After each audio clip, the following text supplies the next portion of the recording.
Morning.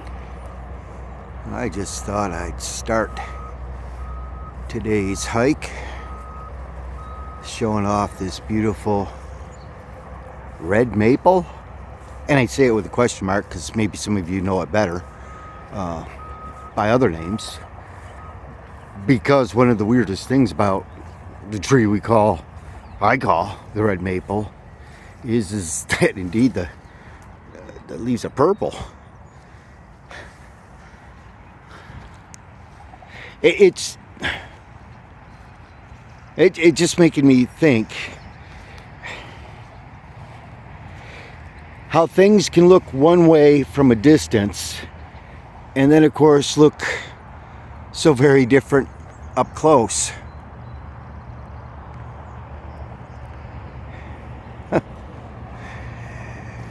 You know, truth is like that, is it not? Sometimes without any meditation on some kind of truth, when you see it from the distance, you just see all the sum of it into one, maybe called someone's truth. That is, you get closer and closer to it, you find out that the sum of the parts may not justify the full view. Even here, you're going on a walk with me, a hike with me, and I sure appreciate it, but this might look like it's all nice and wilderness. Can you hear just in the background? It's a highway. You might even hear some construction work along the way.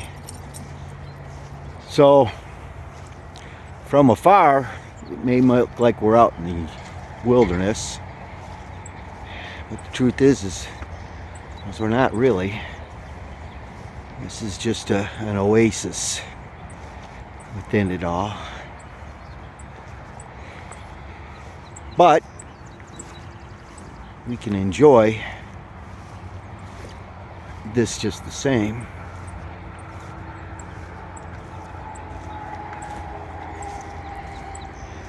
The other day I started meditating on the horrors this country, this world is going through when it came to the mass shootings, and we talked about the truth about the future, which isn't so bright, is it? And when I was meditating on that, the conclusion that I came to was that there's going to be coming a time when people are going to feel hopeless, and basically whenever anyone feels that kind of hopeless, they pray, because they know it's beyond their abilities and understandings to correct the situation, or they're looking for guidance to get through that situation.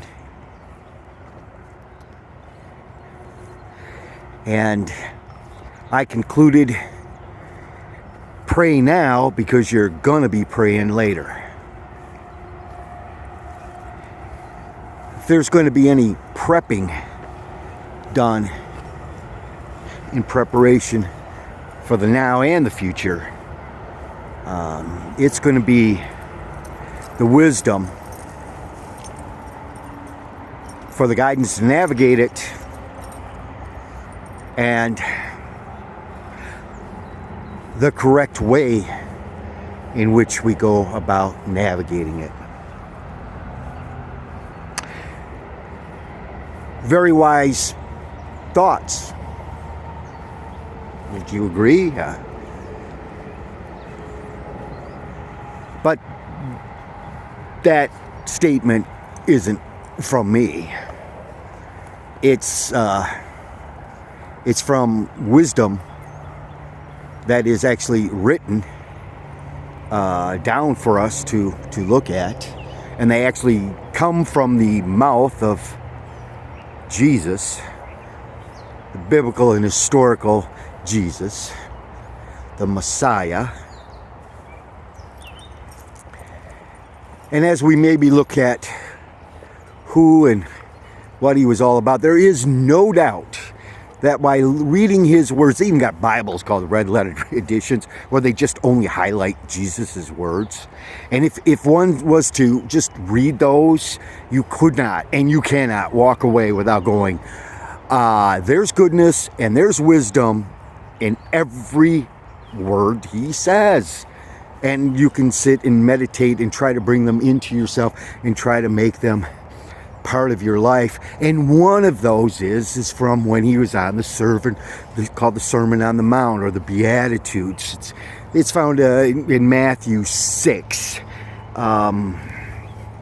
Listings that we would look at. The opening words of each meditation would be, "Blessed be."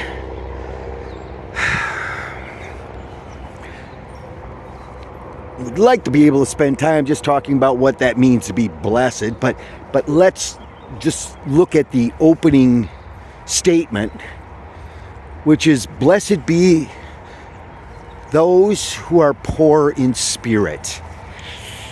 Now there's a lot of language things going on here. Blessed be the poor in spirit, but the meditation does obviously end up coming down to mean, blessed be a person who knows they do not have the spirit, the wisdom, the skills. They just need even to live, the guidance. There is no person that can have the amount of knowledge and wisdom that it takes to navigate this world, this life. So Jesus even lets us know that God understands and says, guess what? You're blessed, you're smart, because you know you're not smart. And that you know that you need someone's help. And blessed be the person who acknowledge they do not have the understanding, that they no longer want to live or try to live or have given up on their own understanding, and has come to the place of such wisdom that they know that only the God and creator of this universe has all those wisdoms. And blessed will you be, because when you come to that realization and you reach out to the God of the universe, He will answer. You will be blessed. He will answer. He will answer.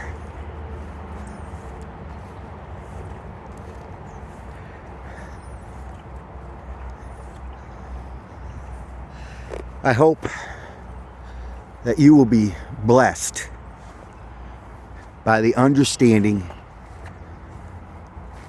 as I have, that I'm a stupid man. I am a simple man. I've lived long enough to see all the mistakes that I've made, and I'm telling you, I need help. And who greater to get that help and guidance from than the very being that created this reality that we live in, to help me navigate through this, to trust what He's saying, because even in my own understanding, I don't want to trust. But I guess that's part of faith.